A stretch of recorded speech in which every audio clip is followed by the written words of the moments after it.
नमस्कार दोस्तों, आज की केस स्टडी में मैं आपसे बात करने जा रहा हूं एक युवा प्रशासनिक अधिकारी के नवाचारी प्रयास के साथ साथ स्वयं सहायता समूहों की भूमिका की, जिनके माध्यम से वीमेन एम्पावरमेंट को सुनिश्चित करने में महत्वपूर्ण योगदान मिला है।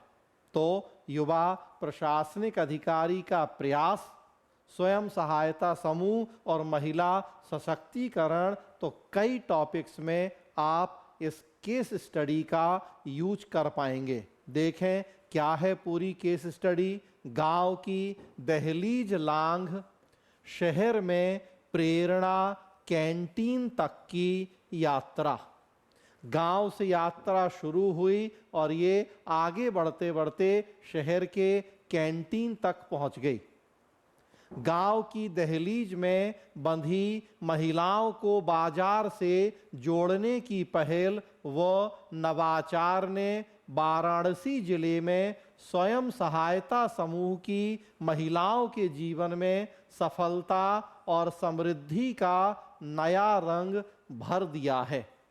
2 साल पहले शुरू इस अभियान का नतीजा है कि कलेक्ट्रेट, विकास प्राधिकरण, सीएमओ कार्यालय, प्राथमिक व सामुदायिक स्वास्थ्य केंद्र, इंटर कॉलेज, डिग्री कॉलेज समेत अब तक 125 काशी प्रेरणा कैंटीन जनपद में संचालित हो रही हैं। 125 काशी प्रेरणा कैंटीन जिले के कलेक्ट्रेट, स्कूल, कॉलेज, विकास प्राधिकरण, आप देखें हर जगह ये कैंटीन चल रही हैं और कैंटीन है महिलाओं के स्वयं सहायता समूह की।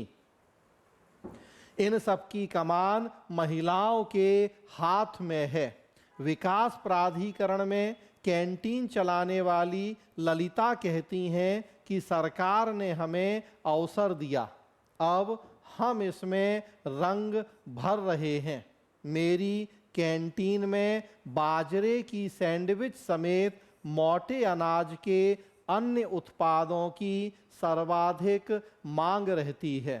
एक पंथ और कितने सारे काज हो रहे हैं।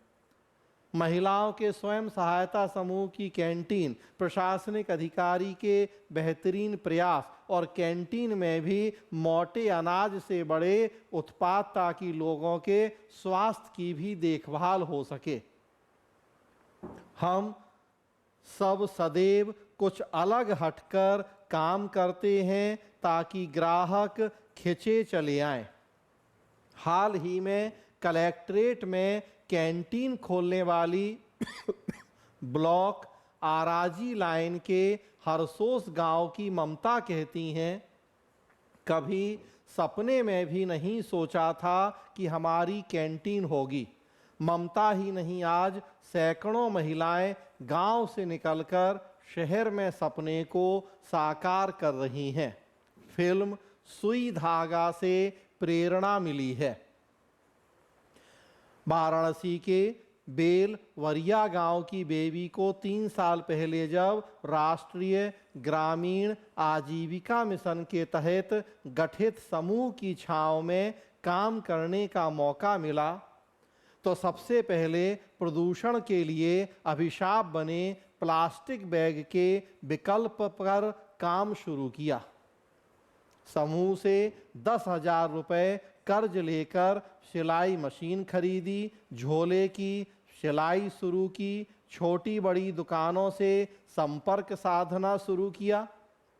प्लास्टिक से मुक्ति के अभियान ने बेबी के रोजगार को रफ्तार दी। इसके बाद समूह की सभी 15 महिलाएं सिलाई मशीन थामकर बेबी के मिशन का हिस्सा बन गईं। फिल्म सुई धागा से प्रेरित महिलाओं की इस टीम को एक दिन में 8,000 तक झोला बनाने के ऑर्डर मिलने लगे। पर डे 8,000, 8,000 झोला बनाने के ऑर्डर। झोले में दुकान के नाम की छपाई व सिलाई के कारोबार में सभी महिलाओं के हाथ में 10 से 15,000 रुपये प्रतिमाह आने लगे। 15 अगस्त को इन महिलाओं को 10,000 झंडे बनाने का भी काम मिला। बेबी कहती हैं कि उम्मीद से ज़्यादा काम मिलने लगा तो कुछ आगे बढ़कर पति के प्रिंटिंग प्रेस में हाथ बटाने की इच्छा हुई। बैंक से 50,000 का लोन लिया, शादी के कार्ड छापने के लिए एक मशीन क्रय की। कुछ लोगों को रोजगार मिला, आमदनी भी बढ़ी। बेबी अब जूट बैग तैयार करने का काम कर रही हैं, कैटरिंग का प्रशिक्षण भी लिया है। तो देखिए, एक बार मौका मिल जाए तो उसके बाद फिर पूरा आसमान पड़ा है उड़ने के लिए, सीमाएं फिर नहीं है। ये सब काम महिलाओं के स्वयं सहायता समूहों की भूमिका को प्रेरणा, इसमें भूमिका निभाई हिमांशु नागपाल ने, जो कि वाराणसी के मुख्य विकास अधिकारी के पद पर तैनात रहे। क्या कहते हैं हिमांशु? समूह की महिलाओं की आमदनी बढ़ाने के लिए निरंतर प्रयास हो रहे हैं। काशी प्रेरणा कैफे उसी का हिस्सा है। महिलाओं को ऑनलाइन बाजार से जोड़ने के लिए बेहतर कार्य हो रहा है। तो प्रशासन अगर चाहे तो बहुत कुछ कर सकता है, नियम कानूनों के दायरे में रहते हुए ही। और बहुत कुछ करने का मतलब कि लोगों के कल्याण और विकास, और यहाँ कैसे स्वयं सहायता समूह की भूमिका को प्रोत्साहित किया गया ताकि महिलाओं के सशक्तिकरण को सुनिश्चित किया जा सके। तो आप देखिए, एक केस स्टडी की आप कितनी जगहों पर चर्चा कर सकते हैं, जीएस में भी और लोक प्रशासन में भी।